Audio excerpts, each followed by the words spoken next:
Martins! How are you doing, my fellow friends? So, welcome to this aviation video, and in this one we're going to be talking about how Emirates is able to operate so many 777s and A380s and still remain profitable. I mean, just a few days ago I posted a video about them making a profit of $1.1 billion.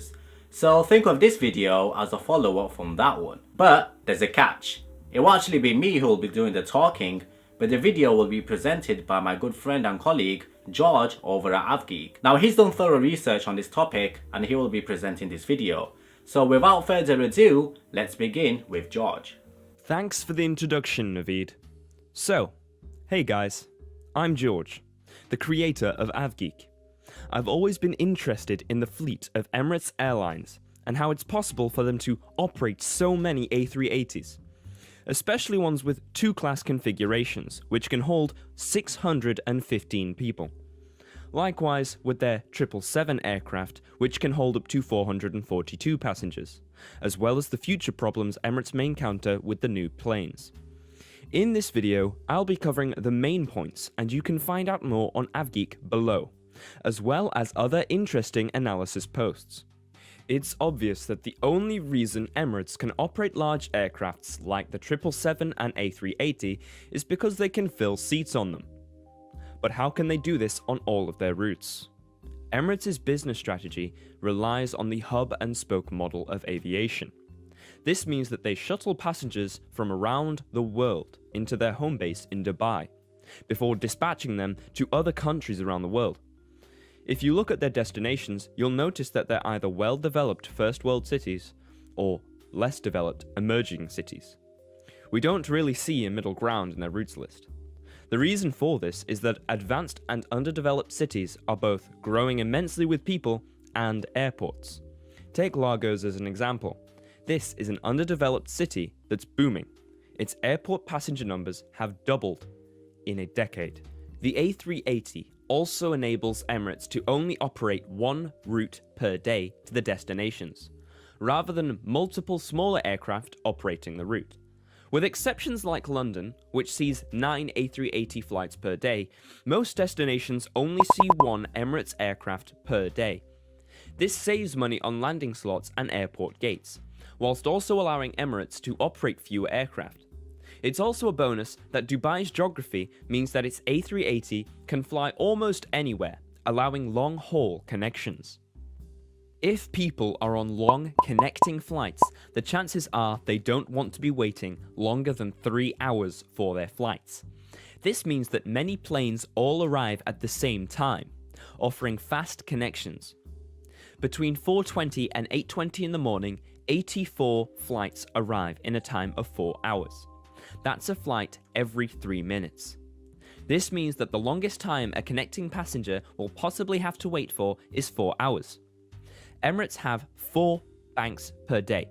This means that they can offer the shortest connection times, resulting in more travellers. However, banked hubs are way more expensive.